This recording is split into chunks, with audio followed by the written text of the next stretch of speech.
Oke teman-teman, saya akan kembali lagi yang membahas mengenai kabar terbaru dari Timnas Indonesia. Bagaimana kabar kalian? Saya harap kalian sehat selalu ya, dan dimudahkan segala urusan serta rezekinya. Oke, kalian sudah melihat bagaimana penampilan luar biasa yang ditunjukkan oleh Timnas Indonesia sehingga ya mampu mengunci 3 poin. Dan dengan hasil ini menunjukkan ya Indonesia saat ini berada di peringkat 123 FIFA. Ada poin ya, kesimpulan, bahkan ini saya menyimpulkan 7K ya di pertandingan kali ini saat melawan Bahrain untuk pemain-pemain yang sudah berlaga. 7K ini ya, yang pertama ya, ini Joel Pelupesi. Nah, kita mendapatkan kesimpulan K-nya itu adalah ketangkasan. Kemudian yang kedua adalah Kambuaya, luar biasa, orang yang sangat pendiam tapi membuktikan ya. Ini mendapatkan kesimpulan keindahan dalam bermain. Kemudian juga di sini ada Rizky Ridho. Nah, kayak yang dimiliki Rizky Ridho ini adalah ketenangan. Kemudian oleh Romeni ya, kayak yang didapat adalah ketajaman. Kemudian ini untuk Sosok Hafner ya, kayak yang didapatkan adalah kerasukan, kesurupan, kesetanan. Kemudian ini untuk Verdong ya, yang dia dapat adalah kesigapan. Kemudian yang terakhir ini adalah Marcelino.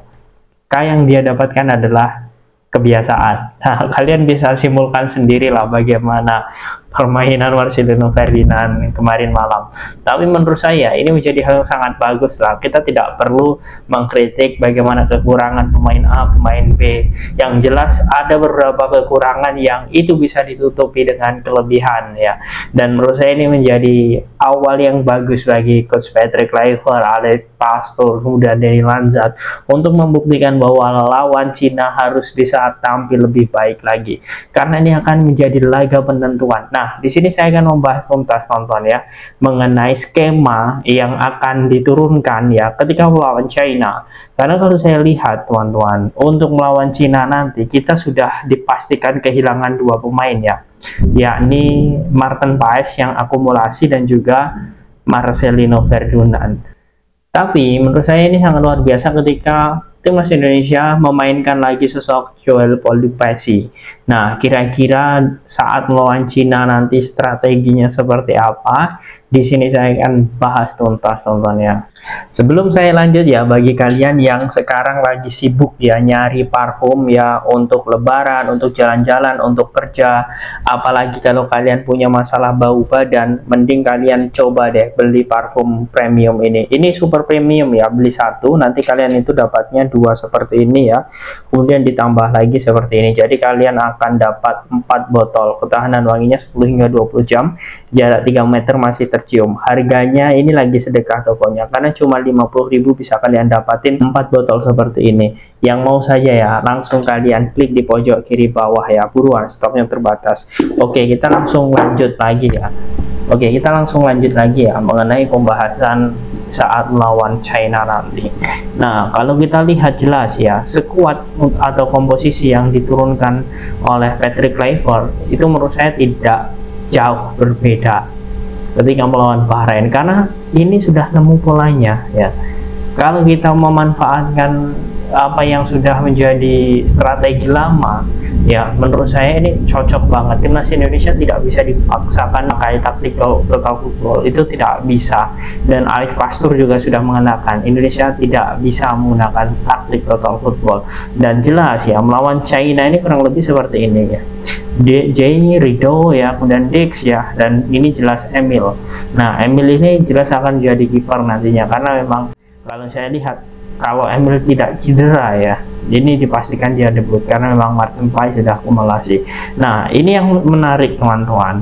Nah, untuk di posisi ya, di posisi tengah ini mungkin ada sedikit perbedaan ya, karena memang untuk melawan Cina itu harga mati lah. Kita bisa katakan harus menang 100% agar kita bisa mengunci ya, entah itu peringkat 3 atau peringkat 4 ya, karena selanjutnya itu lawan Bahrain. Jelas di sini Joel Pelupesi akan menjadi otak ya di gelandang bertahan ya, mirip sekali polanya, dia akan melingkar ya bisa saja bermain melingkar ya, tetapi biasanya ya dia seperti box ya, box to box ya. Nah seperti ini, dia akan bergerak kotak seperti ini, jadi dia akan memutus serangan-serangan lawan ya. Di sini adalah area Joel Pelupessy, dan Pelupessy ini adalah pemain yang sangat sibuk sekali. Jadi jelas ya, ini akan menjadi hal yang sangat bagus ya nantinya ketika Joel Pelupessy juga debut. Nah untuk tandemnya siapa, menurut saya itu keputusan ada di tangan Coach Patrick Kluivert. Mau Ivar Jenner juga bagus, kemudian Haye juga oke, apalagi kakak Ricky ya itu juga bagus. Artinya kita sudah mendapatkan sebenarnya chemistry di lini tengah yang selama ini kita cari.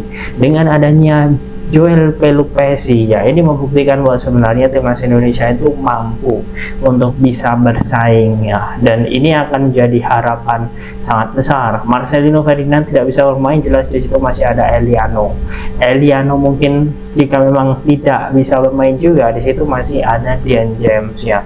Jadi opsi-opsi itu masih diturunkan, dan jelas sosok Egy Maulana Fikri, Witan Sulaiman masih memiliki potensi besar untuk dipanggil, dan oleh Romeni, Orat Mangun jelas ini akan menjadi tandem yang menurut saya juga tidak bisa kita lupakan. Ini menjadi hal sangat bagus loh saat melawan Cina, apalagi kalau saya lihat ya saat melawan Bahrain kemarin ya, saya sampai ya ini tidak membuat konten kemarin ya, hingga malam ini saya membuat konten karena saya ingin melihat lebih detail ya bagaimana analisa strategi yang dimainkan oleh Coach Patrick, dan ternyata betul teman-teman, dia menggunakan formasi ya 3 back itu berhasil sekali. Jadi formasi yang seharusnya ya itu seperti ini, Jay, Rido ya, dan juga Dix ini akan lebih ke bawah ya seperti ini. Tapi ya jika sosok Ivar ini bermain ya, mohon maaf, Hafner maksudnya, Hafner. Nah di sini jelas nanti akan posisinya lebih ke seperti ini teman-teman. Rido lebih ke kanan, J di tengah, Hafner ini lebih ke belakang seperti ini. Nah kemudian Verdonk, Pelupessy dan juga Dix ini akan membantu seperti ini. Jadi kita akan lebih kuat di tengah teman-teman. Dan ini ya sepertinya sudah menjadi paket ya, karena saya lihat Joel Pelupessy sangat memahami taktik yang dimiliki oleh Alex Pastoor dan juga Coach Patrick Kluivert. Ini keuntungan kita ya, membuat ya keuntungan kita memiliki sosok Joel Pelupessy. Ini yang pertama. Jelas Tom Haye kita tidak tahu juga apakah dia bisa 90 menit full bermain ya, karena memang kalau saya lihat ya Tom Haye pun juga tidak bisa dipaksakan ya, dan ini juga bisa menjadi alternatif nanti, entah itu sosok Ricky Kambuaya yang masuk atau pemain lain. Yang jelas ini menjadi hal yang sangat bagus ya. Melawan Cina ya itu adalah pertandingan yang sangat kuat ya, bahkan Cina jelas akan bermain lepas, tapi lagi-lagi Indonesia juga tidak bisa diremehkan ketika bermain di GBK, karena memang kita memiliki pemain ke-12 yang sangat solid dan juga loyal sekali. Nah bagaimana menurut kalian teman-teman, pandangan kalian tentang strategi atau line up seperti ini ketika melawan China? Apakah kalian yakin teman-teman Indonesia mampu untuk bisa mengalahkan China dan mendapatkan ya peringkat 3 atau 4 di grup ini ya? Silahkan kalian tulis di kolom komentar.